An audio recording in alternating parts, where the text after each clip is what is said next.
Hello everyone, welcome to our YouTube channel devoted for civil services.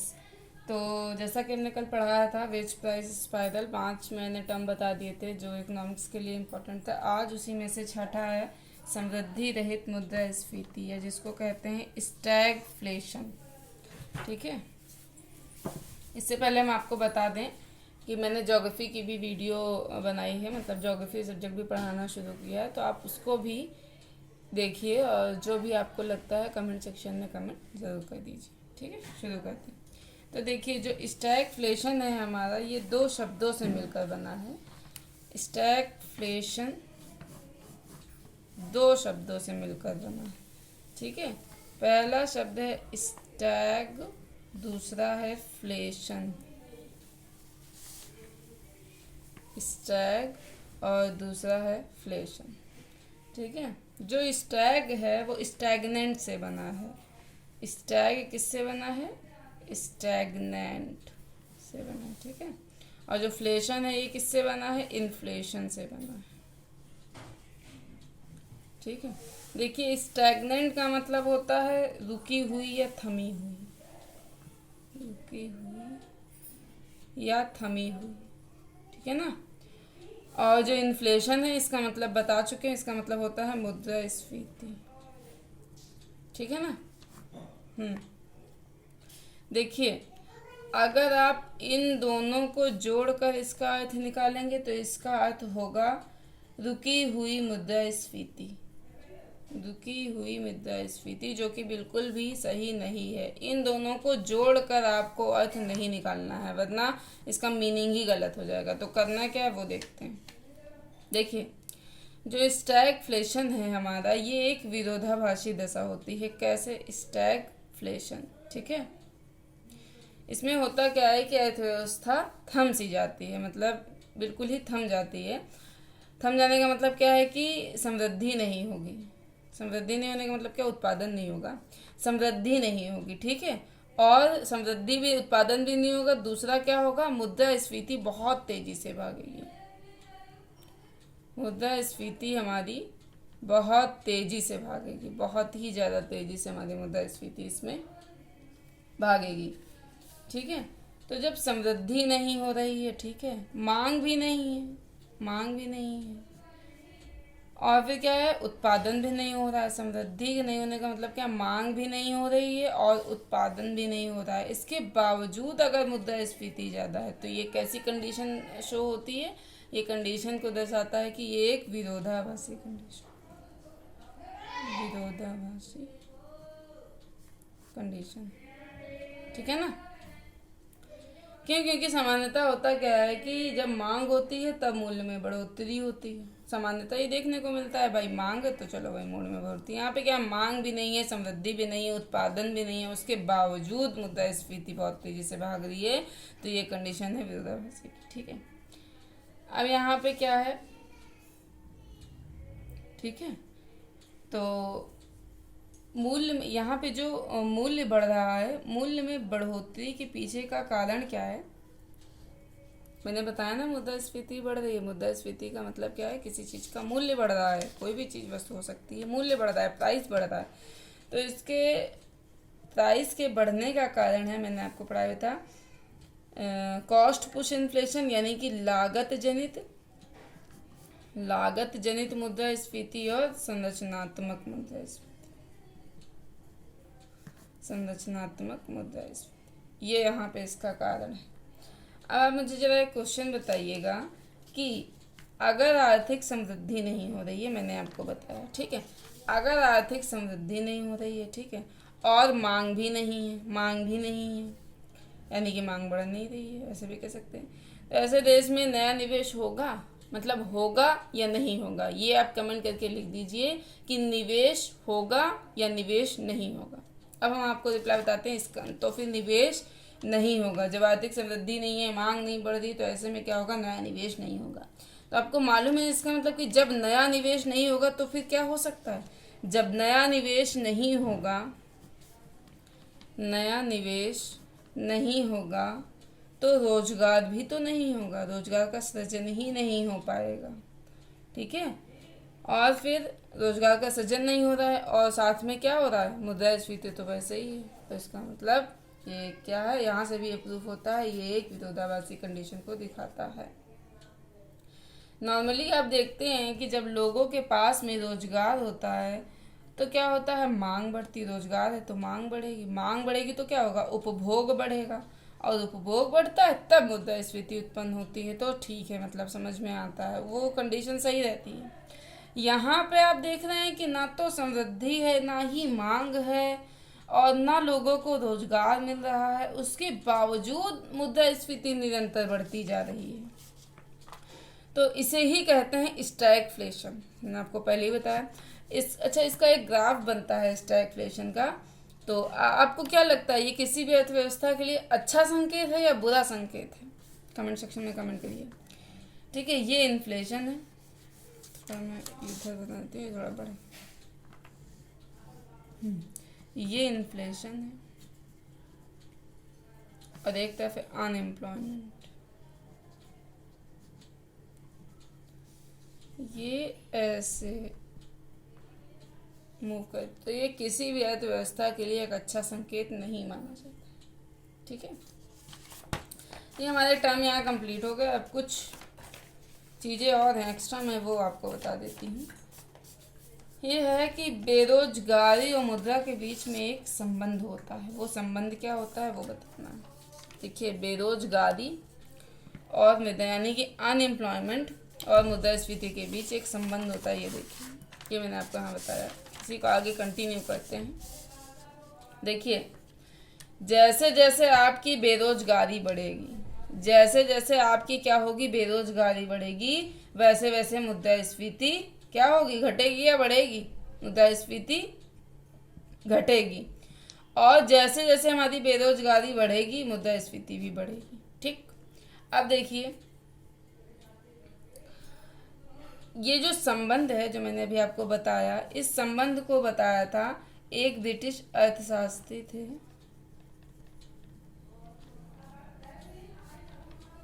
ठीक है। उन्होंने बताया था कि जैसे जैसे रोजगार बढ़ेगा वैसे वैसे मुद्रास्फीति बढ़ेगी, जैसे जैसे हमारा एम्प्लॉयमेंट बढ़ेगा वैसे वैसे मुद्रास्फीति बढ़ेगी।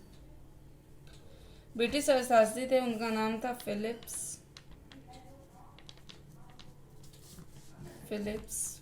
ठीक है, अल्बर्ट फिलिप्स इनफैक्ट नाम था। उन्होंने इसे दर्शाया था एक वक्र के माध्यम से कि जैसे जैसे,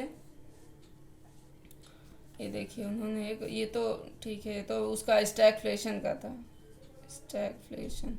इसका भी ग्राफ बनता है लेकिन थोड़ा सा डिफरेंट है, देख लीजिए। ये है, यहाँ पे होता है इन्फ्लेशन,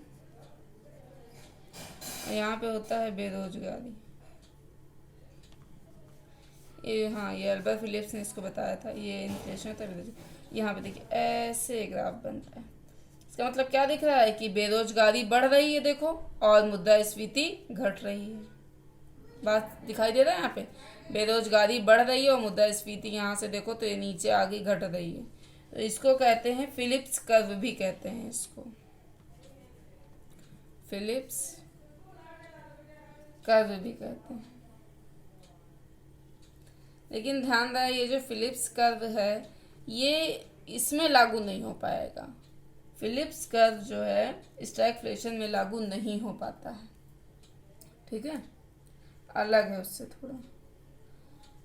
ये किसने दिया था?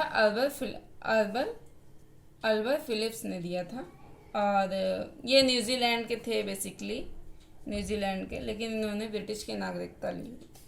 ठीक है, अब देखिए, आपने देखा होगा 2008 में यूएसए में मंदी आई। 2008 में आर्थिक मंदी जिसको कहते हैं, सभी जानते हैं। मंदी आने के बावजूद क्या होना चाहिए था? चीज़ों की कीमतें कम होनी चाहिए थी, लेकिन उसके बावजूद कच्चे जो तेल था उसका मूल्य बहुत ज़्यादा बढ़ रहा था और निरंतर भाग ही रहा था, यानी कि मूल्य निरंतर बढ़ ही रहा था। इससे हुआ कि आर्थिक समृद्धि पता है निगेटिव हो गई। उसके बाद भी मतलब रोजगार, आर्थिक समृद्धि भी निगेटिव, बढ़ने की तो बात छोड़ दो, यहाँ पे तो निगेटिव हो गई। रोजगार भी नहीं था तो महंगाई क्या थी? नीचे आ ही नहीं रही थी, यानी कि महंगाई तब भी बढ़ रही थी। तो ये किसी भी अर्थव्यवस्था के लिए एक अच्छा संकेत नहीं होता। ठीक है।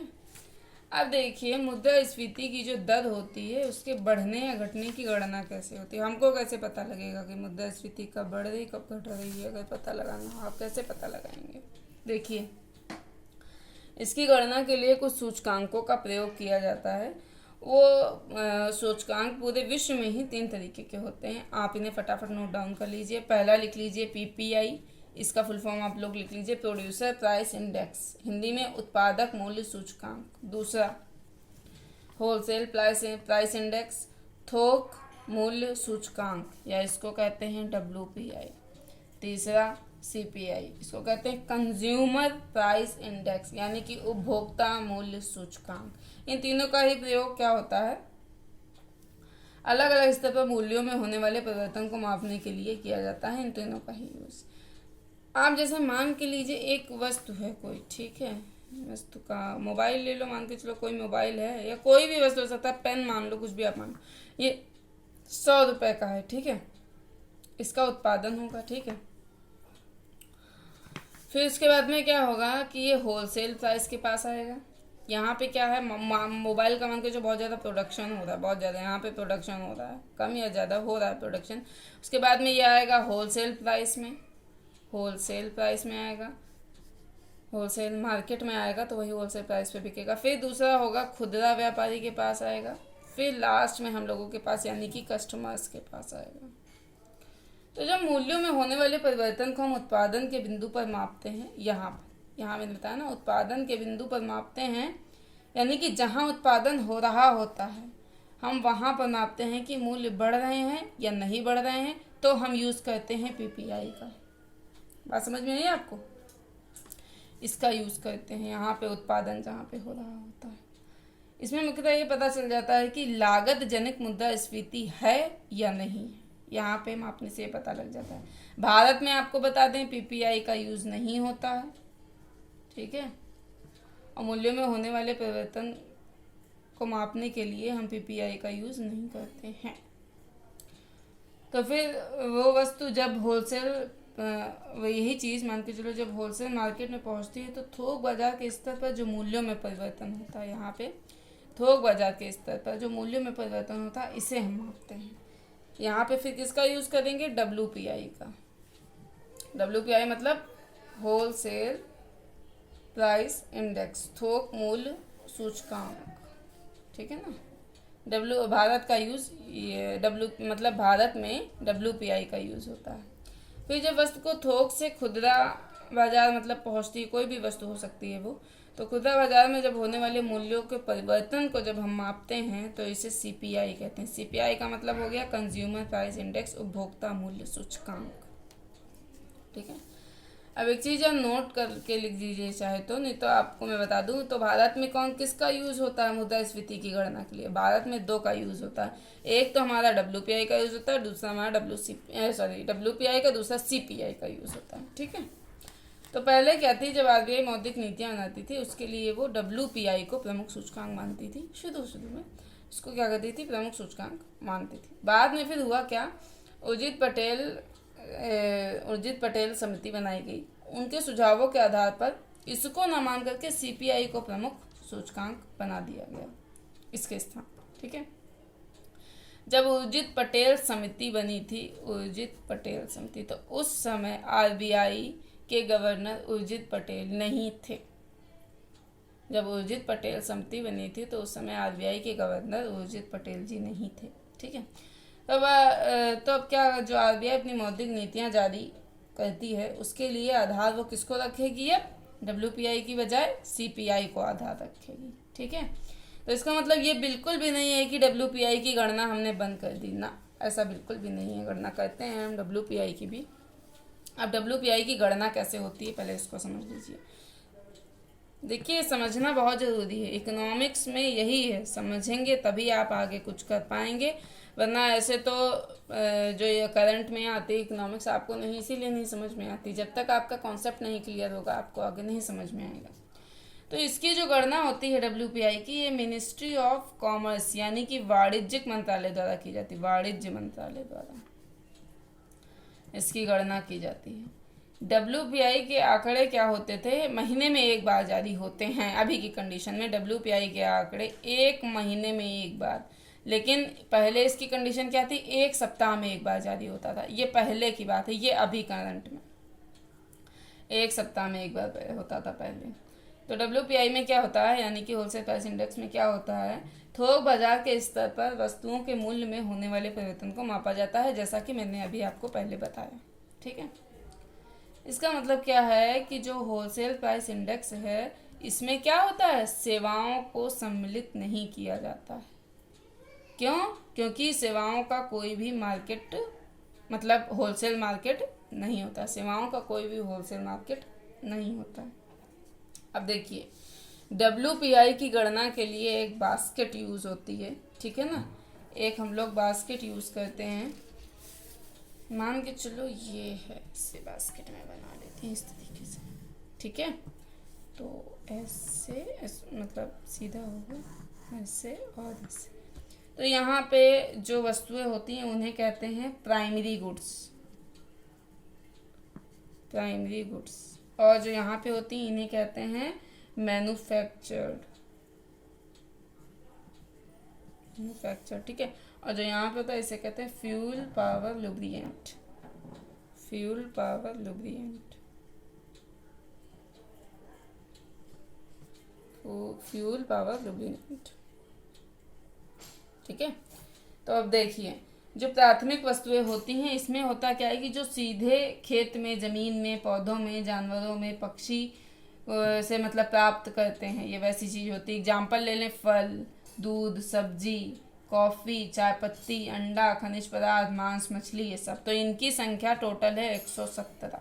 ठीक है, मैन्युफैक्चर्ड में आते हैं, इनकी संख्या है टोटल 564, सबसे ज्यादा इसी में। इनमें कौन कौन सी वस्तुएं आती हैं, जैसे AC हो गया, टीवी हो गया, फ्रिज हो गया, साबुन, तेल, मेटल, ये सब चीजें मैन्युफैक्चरिंग गुड्स में आती हैं। ठीक है, मैन्युफैक्चर्ड गुड्स। ठीक है, अब आता है फ्यूल पावर लुब्रिएंट, इनकी संख्या ओनली 16 है। और ये आती हैं जैसे LPG, इलेक्ट्रिसिटी, पेट्रोलियम प्रोडक्ट, जो हमारा होता नहीं कच्चे पदार्थ से बना, संख्या कच्चे पदार्थों को, सॉरी, कच्चे तेल का जो यूज करके बनती वो। तो कुल मिला के इन तीनों को अगर आप जोड़ देंगे तो इसमें देखेंगे 10 यानी कि 697 वस्तुएं हैं इसमें टोटल। ठीक है, होता क्या है, समय के साथ साथ इस बास्केट को आप चेंज भी कर सकते हैं। अब तात्पर्य क्या है कि इस बास्केट में जो रखी गई कुछ वस्तुओं को निकाल फेंका जाता है और कुछ इसमें जोड़ दी जाती हैं, यानी कि कुछ इसमें हटाई भी जा सकती हैं, कुछ इसमें हटाई भी जा सकती हैं और कुछ इसमें डाली भी जा सकती हैं। क्योंकि होता है कि समय के साथ हमारा उपभोग भी परिवर्तित होता रहता है। जैसे एक एग्जांपल आपको दे देते हैं कि पहले आप क्या करते थे, टाइपराइटर यूज करते थे। अब टाइपिंग किससे हो जाती है, कंप्यूटर से ही हो जाती है। फिर मान के जो कंप्यूटर भी आउटडेटेड हो गया, तो टैबलेट है, लैपटॉप है, ये सब चीजें जोड़ी गई। पहले VCR चलता था, अब क्या है, DVD, VCD, ये सब चीजें ऐड हुई। ठीक है, तो इसको जो है, यानी कि ये सब जो चीजें हैं 5 साल के बाद और या 10 साल के भीतर ही बदल दिया जाता है। ये जो वस्तुएं हैं इनमें, ये 5 साल के बाद और 10 साल के अंदर ही बदल दिया जाता है इनको। ठीक है, तो समय समय पर ये जो बास्केट होती है क्या होती है, मॉडिफाई होती रहती है। तो WPI की गणना क्या कहेंगे कि इन्हीं 697 वस्तुओं के मूल्य में होने वाले परिवर्तन को मापा जाता है। यही WPI की गणना में इन्हीं में होने वाले परिवर्तन को मापा जाता है। तो देखिए, इस बास्केट में ऐसी भी वस्तुएं हो सकती हैं जो आप उपभोग नहीं कर रहे हैं, लेकिन उससे क्या होता है कि कोई फर्क नहीं पड़ता। इनमें से मान के 697 वस्तुएं, आप कोई जरूरी नहीं इन सबका यूज कर रहे हो। और ऐसी भी वस्तुएं हो सकते हैं कि आप किसी वस्तु का उपभोग कर रहे हो लेकिन वो इस बास्केट में ना हो, ये भी पॉसिबल हो सकता है। तो वस्तु के मूल्य में अगर बढ़ोतरी भी हो रही है तो जो WPI का जो बास्केट है वो ये दिखा नहीं पाएगा कि आपका उपभोग महंगा हो रहा है कि सस्ता हो रहा है। क्यों? क्योंकि वो वस्तु इसमें है ही नहीं। ठीक है, क्योंकि जिस वस्तु का आप उपभोग कर रहे हैं वो वस्तु इस बास्केट में नहीं है, इसलिए नहीं बता पाएगा। तो देखिए, इसमें क्या है, इस बास्केट में मैंने बताया केवल 697 वस्तुएं हैं, यानी कि लेकिन क्या है, हम उपभोग केवल 697 वस्तुओं का नहीं करते हैं, बल्कि काफ़ी ज़्यादा वस्तुओं का उपभोग करते हैं। अब वो सारी वस्तुएं इसमें हो ये भी जरूरी नहीं। ठीक है, और हाँ, इनमें जो वस्तुएं हैं कोई जरूरी नहीं है कि सभी का मूल्य एक साथ बढ़ रहा हो, सभी का मूल्य। इसमें क्या होता है, कुछ का मूल्य बढ़ेगा और कुछ का मूल्य घटेगा और कुछ क्या होंगे एकदम स्थिर रहेंगे, उनमें कोई भी परिवर्तन नहीं होगा। बात समझ में आई? कुछ वस्तुओं का मूल्य बढ़ रहा है, कुछ वस्तुओं का मूल्य घट रहा है, ठीक है, और कुछ वस्तुओं का क्या है, स्थिर है, लेकिन इस बास्केट पे ओवरऑल इम्पैक्ट डाल रहा, यानी कि इस बास्केट पे क्या ओवरऑल इम्पैक्ट पड़ेगा, जिसको कि कहते हैं स्क्यूफ्लेशन। स्क्यूफ्लेशन, ठीक है ना, स्क्यूफ्लेशन इसको हम कहते हैं। एक एग्जाम्पल लेके थोड़ा बताते हैं। मान के चलो 100 वस्तुएं हैं, ऊपर की ओर जा रही हैं, यानी कि महंगी हो रही हैं, तो WPI का जो सूचकांक है वो ऊपर की ओर खींचेगा, ठीक है। मान के कुछ 100 वस्तुएं हैं वो सस्ती हो रही हैं, तो WPI का सूचकांक क्या होगा, नीचे की ओर खींचेगा। और जो बची हुई वस्तुएं हैं 497, मान के चलो जो बची हुई वस्तुएं हैं उनमें किसी प्रकार का कोई परिवर्तन नहीं हो रहा है, तो कुछ चीज़ें बास्केट को महंगा कर रही हैं और कुछ चीज़ें बास्केट को सस्ता कर रही हैं। तो ये जो सम्मिलित प्रभाव होता है इन सभी को हम ध्यान में रखते हैं, इसी को स्क्यूफ्लेशन कहते हैं, यानी कि बास्केट के ऊपर या नीचे खींचने को ही हम स्क्यूफ्लेशन कहते हैं। अब इसकी ज़रा गणना देखिए, इसकी गणना को हम आपको अब कल बताएंगे। आज के लिए फ़िलहाल इतना ही रखते हैं और इसके बाद फिर हम कल आगे बढ़ेंगे और बताएंगे गणना के लिए क्या क्या करते हैं, ठीक है।